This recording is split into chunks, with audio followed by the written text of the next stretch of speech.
আমাকে ডাকে, ওই ডাকে সাড়া দেব না, আগে আমি আল্লাহর ডাকে সাড়া দেব। Rose TV 24. Enjoy by listening to the Holy Quran.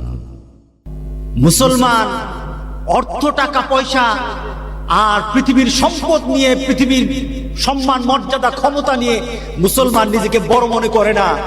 মুসলমান বড় মনে করে ঈমান নিয়ে, আমল নিয়ে। সুবহানাল্লাহ বলেন না? মুসলমান কি নিয়ে বড় মনে করে?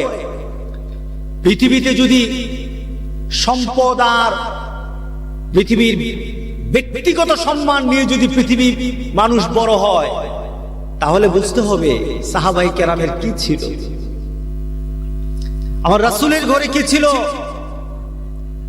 যারা জান্নাতের সুসংবাদ পেয়েছে দুনিয়া থেকে, তাদের ঘরে কি ছিল?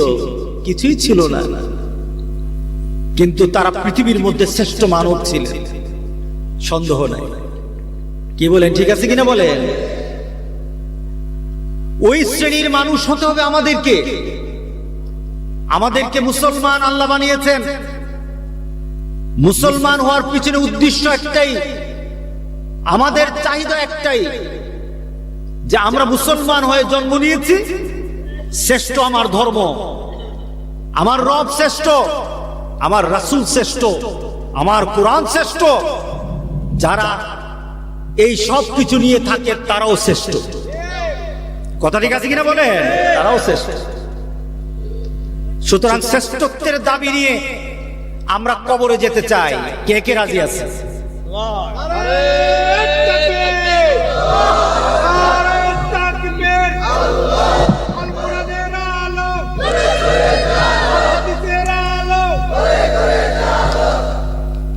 ও মুসলমান, আমাদের একটা জীবন আল্লাহ দিয়েছেন। জীবনটার দাম কত এটা বড় কথা নয়, জীবনের মূল্য কতটুকু এটা বড় কথা নয়। কিন্তু আমার আল্লাহ আমাকে যেমন সৃষ্টি করেছেন, কাফেরও সৃষ্টি করেছেন। জীবনের দাম কতটুকু হতে পারে কাফেরের দিকে তাকালেই বোঝা যায়। কিন্তু মুসলমানের কাছে আল্লাহ সুবহানাহু ওয়া তাআলা যে জিনিস দিয়েছেন, গোটা পৃথিবী বিক্রি করলেও সেটার মূল্য হবে না। সেটার নাম কি? ঈমান।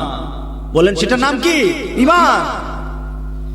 যে মুসলমানরা ঈমান বুঝে না, তারা আল্লাহকে চিনে না। যে মুসলমানরা ঈমান বুঝে না, তারা রাসূলের প্রতি তার আবেগ, ভালোবাসা, মহব্বত সৃষ্টি হয় না। যে মুসলমানরা ঈমান বুঝে না, তারা কবরে গরু ছাগলের মতো যায়, মুমিনের মতো যায় না। যেই মুসলমানরা ঈমান বুঝে না, কাল হাসরের দিন তারা নবী রাসূলের দিকে সাথে থাকবে না, তারা আবু জাহেল, আবুল হাবের সাথে থাকবে। কথা ঠিক আছে কিনা বলেন? প্রশ্ন, আপনি বুঝলেন কিনা? আপনি বুঝলেন কিনা?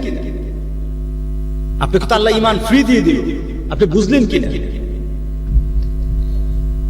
গোটা পৃথিবীতে মানুষকে বুঝানোর জন্য আল্লাহ সুবহানাহু ওয়া তাআলা, আল্লাহ বুঝেন যে মানুষ তার কথা সরাসরি বুঝবে না। মানুষকে বুঝানোর জন্য আল্লাহ সুবহানাহু ওয়া তাআলা মডেল বানিয়েছেন, একজনকে বানিয়ে দিয়েছেন। গোটা পৃথিবীর মধ্যে আদর্শ বানিয়েছেন, নবীদেরকে আদর্শ বানিয়েছেন। আর পৃথিবীর শ্রেষ্ঠতম নবী, শ্রেষ্ঠতম আদর্শের নাম হলো মুহাম্মদুর রাসূলুল্লাহ। এর উপর তো কোনো আদর্শ হতে পারে না, এর উপর কোনো মর্যাদা হতে পারে না। সেই রাসূল পাক সাল্লাল্লাহু আলাইহি ওয়াসাল্লামের উম্মত আমরা, ঠিক না? আমরা রাসূল পাক সাল্লাল্লাহু আলাইহি ওয়াসাল্লামের উম্মত হয়েছি, কেমন মর্যাদা পেয়েছি? রাসূল পাক সাল্লাল্লাহু আলাইহি ওয়াসাল্লাম বললেন, হাসরের ময়দানে সবাই দাঁড়ানো থাকবে, সব নবীরা দাঁড়ানো থাকবে, সকল নবীদের উম্মত তার পিছনে থাকবে। সবার কাতার, কেউ কারোটা হবে 50 জনেরও হবে, আবার 1,00,000 জন হবে, 1000 জন হবে। হাসরের ময়দানে আমার উম্মতের কাতারটা সবচেয়ে বড় হবে।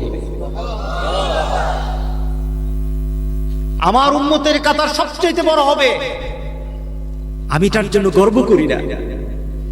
ও আমার উম্মতেরা যতক্ষণ পর্যন্ত জান্নাতে তোমার নবী না ঢুকবে ততক্ষণ পর্যন্ত জান্নাতে কেউ ঢুকবে না। তোমার নবী প্রথম ঢুকবে, শুধু তোমার নবী প্রথম ঢুকবে না, যতক্ষণ পর্যন্ত তোমার নবীর উম্মতেরা জান্নাতে না যাবে অন্য উম্মতরা ঢুকতে পারবে না। আমাদের মর্যাদা বাড়লো না কমলো? হ্যাঁ, হাসরের ময়দানে সকল নবীদের একটা সিম্বল হবে, একটা চিনে নেওয়ার মতো একটা চিহ্ন থাকবে। সব নবীদের উম্মত চিনা যাবে, উম্মতে মুহাম্মদের চিনা যাবে। সুবহানাল্লাহ বললেন না? রাসূল পাক সাল্লাল্লাহু আলাইহি সাল্লাম বললেন যে হাসরের ময়দানে সকল নবীদের একটা চিহ্ন, উম্মতের চিহ্ন হবে, আমার উম্মতের একটা চিহ্ন থাকবে। বলেন তো দি, উম্মত হতে হলে চিহ্ন দরকার আছে কিনা? কার কার নাই? কার কার দরকার নাই? রাসূল পাক সাল্লাল্লাহু আলাইহি সাল্লাম বললেন যে হাসরের ময়দানে আমার উম্মতের চিহ্নগুলি হবে। মা আয়েশা সিদ্দিকা রাদিয়াল্লাহু তাআলা আনহা বললেন, ইয়া রাসূলুল্লাহ, হাসরের ময়দানে এত মানুষ হবে, আপনার উম্মতকে কিভাবে আপনি চিনে নেবেন? আপনার উম্মতকে কিভাবে চিনবেন? রাসূল পাক সাল্লাল্লাহু আলাইহি সাল্লাম বলেন, আয়েশা রে, একটা মাঠে লক্ষ লক্ষ ঘোড়া আছে, সবগুলো ঘোড়া এক ধরন, আর একটা ঘোড়ার কপাল সাদা, কপালের দাগ আছে, গোরা মুহাজ্জালিন, এমন দাগ সূর্যের আলোর মতো জ্বলজ্বল করে। ও আয়েশা, বলো তো দেখি, লক্ষ ঘোড়ার মধ্যে ওই ঘোড়াটা পাওয়া যাবে কিনা? আয়েশা রে, হাসরের ময়দানে সব উম্মত দাঁড়ানো থাকবে, সবাই দাঁড়ানো থাকবে, আমার উম্মতেরও দাঁড়ানো থাকবে, কিন্তু আমার উম্মতগুলির চেহারাগুলির মধ্যে আকাশের সূর্যের মতো আলো দিতে থাকবে, নূর জ্বলতে থাকবে, তার হাতগুলি নূর জ্বলবে। যে দুনিয়া থেকে নূর নিয়েছে ওই জায়গায় পর্যন্ত নূর নূর জ্বলতে থাকবে। এত আস্তে সুবহানাল্লাহ বললেন? দুনিয়া থেকে যারা নূর নিবে, আখিরাতে সেই নূর রাসূলের দৃষ্টিতে পড়বে।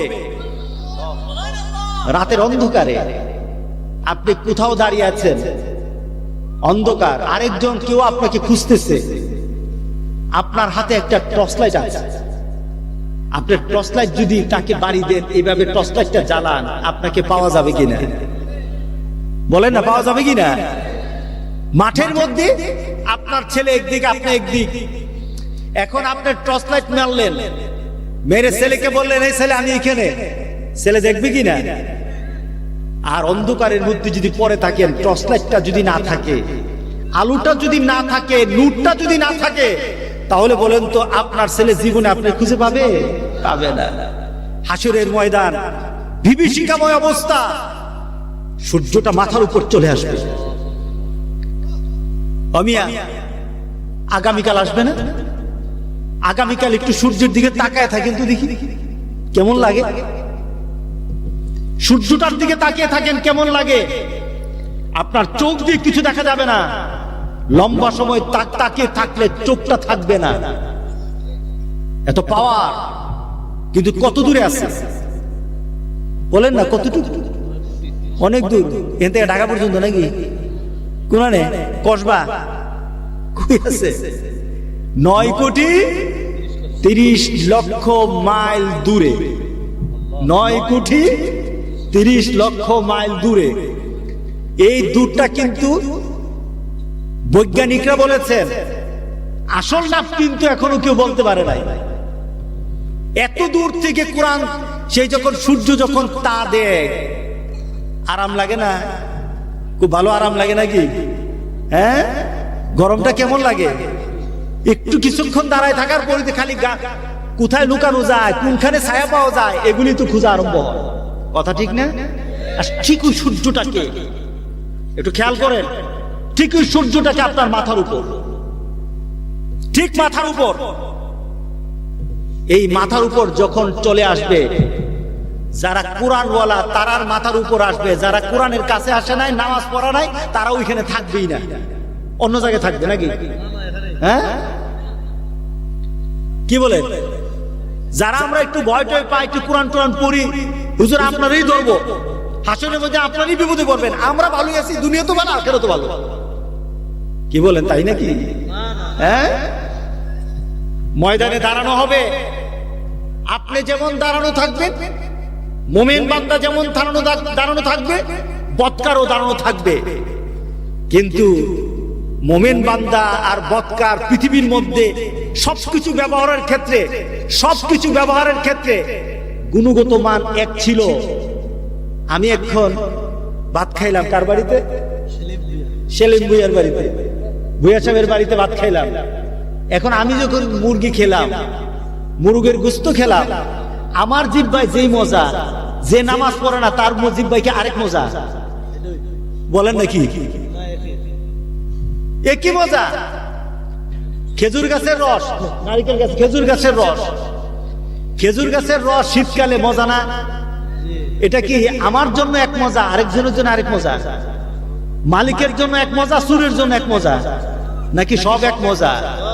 হ্যাঁ, সবার এক মজা। ওই সূর্যের আলো দুনিয়াতে আমার জন্য যেমন আপনার জন্য তেমন, কিন্তু আখিরাতের ময়দানে কিন্তু তা হবে না। মুমিনের জন্য মুমিনের অবস্থা হবে, মুমিনের জন্য আল্লাহ সুবহানাহু ওয়া তাআলা তার তাপকে তার সহনশীল পর্যায়ে নেবে। বদকার তার বদের আমলের কারণে তার অবস্থা কেমন হবে, তার মাথাটা পর্যন্ত ফেটে যাবে, গরমের তাপে মাথা ফেটে যাবে, মাথার মগজটা পর্যন্ত বের হয়ে যাবে। হাসরের ময়দানে রৌদ্রের তাপে আল্লাহ সুবহানাহু ওয়া তাআলার সামনে সবাই দাঁড়ানো, আল্লাহর সামনে সবার কাছে আজকে উপস্থিত হয়ে গেছে সবাই। এবার বিচার আরম্ভ হবে। কোর্টে দাঁড়ানো, বাংলাদেশের কোর্ট না, পৃথিবীর কোর্ট না, আহকামুল হাকিমিন সেখানে বসা। আল্লাহু আকবার। আহকামুল হাকিমিন আল্লাহ সুবহানাহু ওয়া তাআলা তিনি একজন চূড়ান্তভাবে মালিক ইয়াউমিদ্দিন হয়ে বসে আছেন। তিনি বিচার ফায়সালা আরম্ভ করবেন, বিচার আরম্ভ করবেন। বিচারের অবস্থা আল্লাহ সুবহানাহু ওয়া তাআলা, একটা মানুষ যখন পৃথিবীর কোন হাই কোর্টে যায়, পৃথিবীর সামান্য কোন জজ কোর্টে যায়, নিম্ন কোর্টে যায়, তখনই তার কোনো হুঁশ থাকে না।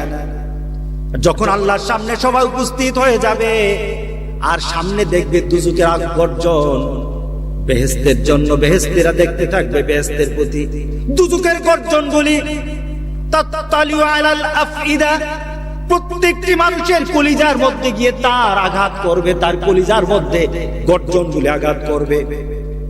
নবীরা পর্যন্ত দুজকের আগুনের আওয়াজ শুনে ভয় পেয়ে যাবে। এটা হলো হাসরের ময়দান। নবীরা পর্যন্ত ভয় পেয়ে যাবে দুজকের আগুনের আওয়াজে। সেই অবস্থায় আল্লাহ সুবহানাহু ওয়া তাআলা একটা ডাক দিবেন হাসরের ময়দানে, ও মুসলমান, কবর কিন্তু আপনার বেশি দূরে না। একটা শ্বাস ভিতরে নিলেন, হয়তো কবর ওই শ্বাসের মধ্যে কবর হয়ে যেতে পারে। আরেকটা শ্বাস ফেলে দেওয়ার পর নতুন কোন শ্বাস হয়তো আপনার ভাগে জুটবে না। আপনার কবরটা কিন্তু অতি নিকটে। কেউ যদি বলে কখন কিয়ামত হবে, ফাকাদ কামাত কিয়ামাতাহু, মান মাতা ফাকাদ কামাত কিয়ামাতাহু, যে বলল তার কিয়ামত হয়ে গেছে, কিয়ামত আরম্ভ হয়ে গেছে, তাকে নতুন কিয়ামত আর হবে না। তার জন্য তার দেহের কিয়ামত হয়ে গেছে, আবার আরেকটা কিয়ামত হবে। 4 ধরনের কিয়ামত আছে। ওই কিয়ামত যখন আরম্ভ হয়ে যাবে, সবাই এখন বিভীষিকাময় অবস্থা সৃষ্টি হয়ে যাবে আল্লাহর দরবারে উপস্থিত। এখন তো বিচার হবে। কিসের বিচার হবে? কিসের বিচার হবে? ফামান ইয়ামাল মিসকালা যাররাতিন খায়রান ইয়ারা ওয়া মান ইয়ামাল মিসকালা যাররাতিন শাররান ইয়ারা। মাবুদ সুবহানাহু ওয়া তাআলা কোরআনে কারিমে আমাদেরকে জানিয়ে দিলেন তোর বিচার আমি কেমন ভাবে করব।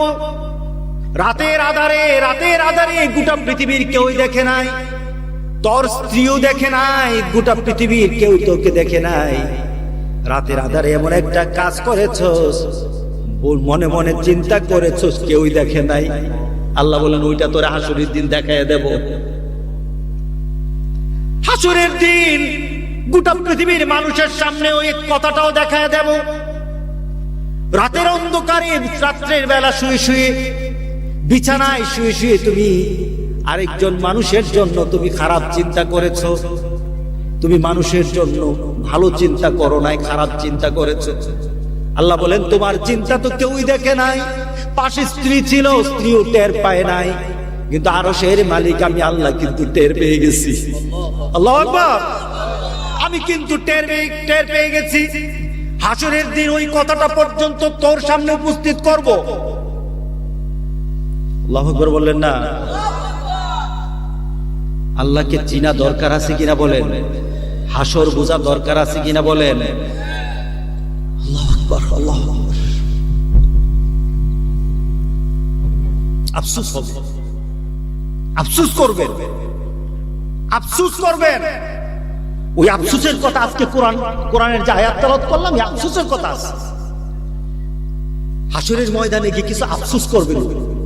কি করবেন?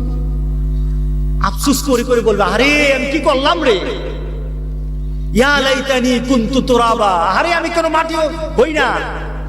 আজকে আমি কি জবাব দেব আল্লাহর দরবারে? আমি তো কিছু নাই, আমি তো কিছু করি নাই। আমি আল্লাহর সামনে কেমনে দাঁড়াবো আমি যদি মাটি হয়ে যেতাম? আল্লাহু আকবার, আল্লাহু আকবার, আল্লাহু আকবার। আমি যদি মাটি হয়ে যেতাম। এভাবে চিৎকার করে করে সবাই বলবে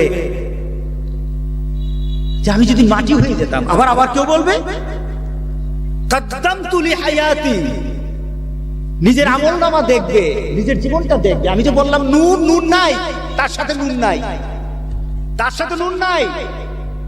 এখন নূর ছাড়া কবরে গেছে, নূর ছাড়া হাসরে দাঁড়াইছে। এখন হাসরের ময়দানে দেখে নিজের মধ্যে নূর নাই। এখন আল্লাহর সামনে কেমনে দাঁড়াবো? প্রস্তাব তো নাই। আল্লাহ তো আমার দিকে তাকাবে না, রাসূল তো তাকাবে না। যে রাসূল পাক সাল্লাল্লাহু আলাইহি সাল্লাম বলেছেন সব উম্মতের একটা সিম্বল হবে, একটা চিহ্ন হবে।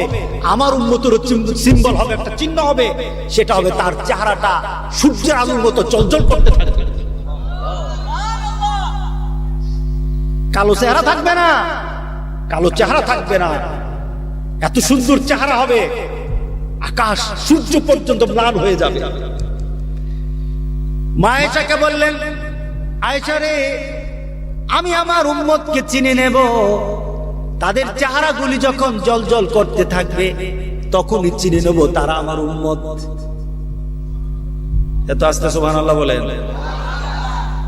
এটা সুবহানাল্লাহ বলে কে খুশি হয়? আর যত মিছিল মিটিং করতেছেন, কে খুশি হবে? নেতা খুশি হবে, কেন কেউ খুশি হবে। তা করবেন না, কোন নেগেটিভ সেন্সে বলতেছি না। আপনার নেতা আপনার প্রতি খুশি হবে, যে কোনো ধরনের নেতা খুশি হবে। এই খুশিতে আপনি কি পাবেন বলেন তো? আর আল্লাহরে যদি খুশি করতে পারেন কি পাবেন বলেন তো দেখি? সুবহানাল্লাহ বললেন না? এই জবানের মধ্যে যত, রাসূল পাক সাল্লাল্লাহু আলাইহি সাল্লাম বলেছেন সুবহানাল্লাহি ওয়াল হামদুলিল্লাহি ওয়া লা ইলাহা ইল্লাল্লাহ আল্লাহু আকবার, যে এই তাসবিহগুলি জপবে তার তাসবিহর সাথে সাথে জান্নাতে তার জন্য একটা গাছ লাগানো হবে। এত আস্তে সুবহানাল্লাহ, জোরে বলেন সুবহানাল্লাহ। আচ্ছা, জান্নাতের গাছগুলি ছোট না বড়? কত বড়? হ্যাঁ, জান্নাতের একটা গাছ এত বড় হবে, একটা গাছ, একটা গাছের ছায়া এত বিশাল হবে। ছায়াটা, গাছের ছায়াটা, বট গাছের ছায়া আছে না, বিভিন্ন গাছের ছায়া আছে না, ছায়াটা এত বড় হবে। একটা ঘোড়াকে যদি ছায়ার এক প্রান্ত থেকে আরেক প্রান্ত পর্যন্ত ছেড়ে দেওয়া হয়, ঘোড়াটা চলতে আরম্ভ করবে। ওই ঘোড়াটা 100 বছর পার হয়ে যাবে, গাছটার ছায়া শেষ করতে পারবে না। এত আস্তে সুবহানাল্লাহ। মান্দার গাছ পাইলে তো একটু বেশি সুবহানাল্লাহ করবেন। যদি হুজুর মান্দার গাছ দেবেন, এখন যদি কইতাম সবাই সুবহানাল্লাহ করবেন, বাড়িতে গিয়ে দেখবেন মান্দার গাছ আছে, তখন দূরে সুবহানাল্লাহ কইতেন। আমি কইতেছি জান্নাতে এত বড় একটা গাছ পাওয়া যাবে, তবু সুবহানাল্লাহ মুখ দিয়ে বাইরে না। আসল কথা হচ্ছে বিশ্বাসই করা হয় না, বিশ্বাসই করতেছেন এত বড় গাছ কইতে পারে কিনা। কি বলে? আপনাদের চিন্তা হলো হুজুর কি গাছ কইলেন, এটা ঘোরা বলে এটা শেষ করতে পারবেন 100 বছরে, আপনি কি গাছের কথা কইলেন? আল্লাহ দিতে পারে কিনা? জোরে বলেন পারে কিনা? পারে কিনা বলেন? আমার মাহবুবই দিতে পারে, আমার মাহবুবই দিতে পারে। সুতরাং মুখের জবান যার যত বেশি জিকির দিয়ে ভরা থাকবে, জান্নাতে তার বাগানের মধ্যে তত গাছ বেশি থাকবে। আরো জোরে বলি সুবহানাল্লাহ। একটা স্লোগান দিতে পারবেন? কে পারবেন না? হাত তুলুন। সবাই পারবেন? আপনারা একটা মিছিল দিবেন, স্লোগান দিবেন। জান্নাতে কিন্তু স্লোগান হবে, জান্নাতে কিন্তু স্লোগান হবে। জান্নাতের স্লোগানটা কার জন্য হবে? আল্লাহর জন্য। কার জন্য হবে? যারা এখান থেকে আল্লাহর জন্য স্লোগান দিবে তারা জান্নাতে গিয়ে ওই স্লোগানে যোগ দিবে। কে কে যোগ দিতে চান? নারে তাকবীর, নারে তাকবীর, আল কোরআনের আলো, আল হাদিসের আলো, মসজিদ আছে যেখানে, নামাজ আছে যেখানে, হক্কানি উলামায়ে কেরাম যেখানে, আলহামদুলিল্লাহ। একটু শরীরটা গরম হয়েছে নাকি? হ্যাঁ, আমি তো কিছু দিতে পারবো না, তবে স্লোগানটা আপনাদের রিজার্ভ রেখে দিলেন, আখিরাতে গিয়ে পাওয়া যাবে ইনশাআল্লাহ। বলে ইনশাআল্লাহ। এক একটা তাসবির কারণে আপনাকে একটা করে গাছ দেওয়া হবে। কোথায় দেওয়া হবে বলেন তো? এবার একটু তাত্ত্বিক কথা বলবো। কোথায় দেওয়া হবে? জান জান। আচ্ছা, আপনি দুনিয়ায় থাকা অবস্থায় জান্নাতে আপনি গাছ লাগাইতেছেন, দুনিয়া থাকা অবস্থায় জান্নাতের বাগানে আপনি গাছ লাগাচ্ছেন, জিকিরের কারণে, তাসবির কারণে জান্নাতে আপনার গাছ হচ্ছে। আপনি বাগান বাড়ি তৈরি করছেন জান্নাতের, আপনার মরার আগে বাগান বাড়ি তৈরি করছেন। তাতে বোঝা গেল মরার পরে আল্লাহ আপনাকে জান্নাতি দিবেন ইনশাআল্লাহ। সুবহানাল্লাহ বলেন না? যারা বাগান বাড়ি আগে বানায়, আল্লাহ তো আগে বলতেছেন যখন যে পড়লেন তোমার বাগানের মধ্যে একটা গাছ লাগাই দেব, তাহলে বুঝা গেল আপনার বাগান আছে। সুবহানাল্লাহ বললেন না? সুতরাং ওই বাগানে যাওয়ার শখ জাগতে হবে। আল্লাহ আমাদের সবার মধ্যে দান করে দিন। রাসূল পাক সাল্লাল্লাহু আলাইহি সাল্লাম আয়েশাকে বলেন, আয়েশা রে, আমার উম্মত গুলো আমি চিনে নেব, এত মানুষ থাকুক কিন্তু আমার উম্মত আমি ঠিকই চিনব। কিভাবে? আয়েশা, শীতকাল চলে আসতো, বার্ধক্য চলে আসতো, বিভিন্ন সময় বিভিন্ন নিজের মধ্যে একটা কাজের স্পৃহা হারিয়ে ফেলতো, মনের মধ্যে দুর্বলতা, শারীরিক দুর্বলতা সৃষ্টি হতো। কোনো কিছু কাউকে পিছু হটাতে পারে নাই, কাজ থেকে এই কাজ থেকে বারণ করতে পারে নাই, পিছু হটাতে পারে নাই। আবার আমার উম্মতের চরম দুশমন শয়তান ছিল। আমাদের চরম দুশমনকে, জোরে বলেন চরম দুশমনকে? শয়তান চরম দুশমন ছিল, আমার উম্মতের চরম দুশমন। তারা ওয়াসওয়াসা দিয়েছে যেন সে এই কাজটা না করে। কিন্তু যখনই আমার আল্লাহর একটা আওয়াজ এসেছে, সে তার জীবনের অন্য কোনো চাহিদাকে তার বড় চাহিদা বানায় নাই। সে যে কোনো কাজে থাকতো, যখন আল্লাহর সে ডাক তার কানের মধ্যে লেগেছে, ডাকটা হলো আল্লাহর ডাক, সে আল্লাহর ডাক যখনই তার কানে লাগতো, সে ডাকটা ছিল আল্লাহু আকবার। জোরে বলেন আল্লাহু আকবার। ডাকটা কি ছিল? আল্লাহু আকবার। মসজিদ থেকে আওয়াজ এসেছে আল্লাহ বড়। আর সে কাজে ডুবেছিল, বিভিন্ন কাজের মধ্যে ছিল, সে তার চিন্তায় শয়তান বলে কাজ বড়, আর মসজিদ থেকে আওয়াজ এসেছে আল্লাহ বড়। সে নিজের মধ্যে যুদ্ধ করেছে, নফসের সাথে যুদ্ধ করেছে। তার আত্মা বলে বসে থাক, তার আত্মা বলে বসে থাক, আত্মা বলে কাজ কর, আত্মা বলে এখানে যা, আত্মা বলে এটা কর। কি বলে? বলে না? মিটিং এ বসা থাকলে বল মিটিং এ বসা থাক, আগে মিটিং শেষ, এরপরে নামাজ। ঠিক না? আমাদের রিক্সাগুলির মধ্যে অনেক সুন্দর সুন্দর লেখা থাকে। আগে থাকতো ছবি, নায়িকাদের ছবি, নায়িকের ছবি থাকতো না? এখন কিন্তু সুন্দর সুন্দর কথা থাকে। নামাজকে বলো না কাজ আছে, নামাজকে বলো না কাজ আছে। কত সুন্দর কথা। কাজকে বলো, নামাজ আগে। তোমার দুনিয়ার যে কোনো কাজ থাকুক, তোমার জীবনের একটা বড় চাহিদা নিয়ে নাও। আজান হবে, আমি আর দেরি করব না। আজান হবে, আমি আর কাজে থাকবো না। আজান হবে, আমি আর কারোর সাথে বসা থাকবো না। আজান হবে, আমার বাবু যদি আমার কাছে থাকে, আমি আমার বাবার সাথে থাকবো না। আজান হবে, গোটা পৃথিবীর কোন ব্যক্তি যদি আমাকে ডাকে, ওই ডাকে সাড়া দেব না, আগে আমি আল্লাহর ডাকে সাড়া দেব। পারা যাবে কিনা ও মুসলমান? পারা যাবে? যদি পারা যায় তাহলে আমরা এখন থেকে বলবো, নামাজকে বলবো না কাজ আগে। নামাজকে বলবো না কাজ আগে। যদি হয় কি হবে? যদি এটা করতে পারেন কি হবে?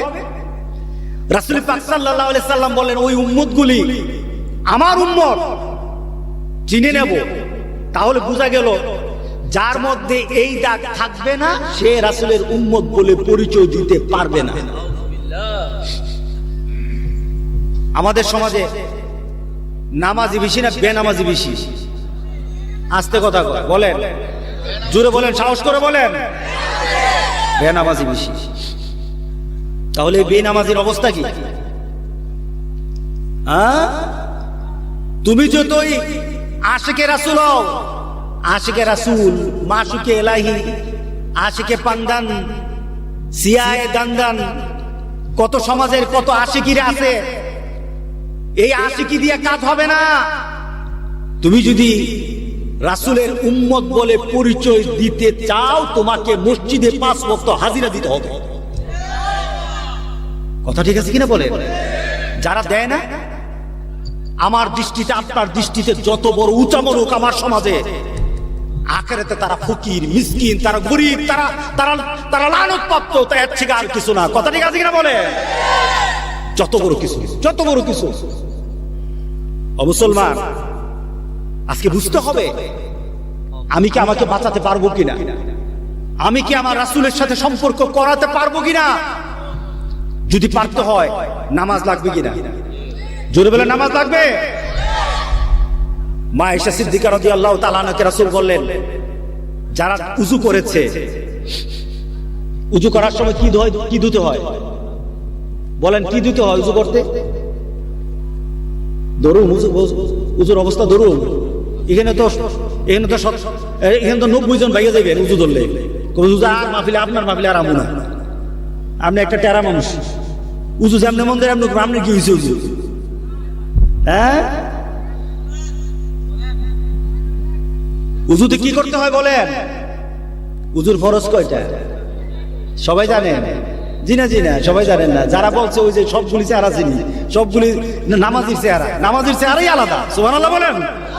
সীমাহুম ফি উজুহিহিম মিন আসারিস সুজুদ। যারা নামাজ পড়ে, একটা লোক অনেক ফর্সা, নামাজ পড়ে না, তার চেহারার মধ্যে ফর্সাও, কিন্তু তার চেহারার মধ্যে নূর নাই। কথা ঠিক আছে কিনা বলেন? আরেকটা চেহারা কালো, কিন্তু 5 ওয়াক্ত নামাজ পড়ে, চেহারার দিকে তাকায় দেখেন, নূর আর নূর আছে তার মধ্যে, তার মধ্যে নূর আর নূর আছে। আপনি নামাজ পড়তে গিয়ে যখন উযু করলেন, মুখটা ধুইলেন, হাতটা ধুইলেন, রাসূল বলেন, যারা শীতের রাত্রিতে আর উযু করতে গিয়ে হাতটা সুন্দর করে ধুয়ে নেয়, কাল হাসুরের দিন আল্লাহ এটাকে আর হাত রাখবে না, এটা নূর বানিয়ে দিবে। ওই নূর আমরা চাই। আপনি আখিরাতে গিয়ে আল্লাহর সামনে কেমনে দাঁড়াবেন? রাসূলের সামনে কেমনে পরিচয় দিবেন? আপনার সাথে নূর নাই, আপনার সাথে নূর নাই। রাসূল পাক সাল্লাল্লাহু আলাইহি সাল্লামের সাথে আমরা যদি পরিচিত হতে হই, তাহলে নামাজ লাগবে।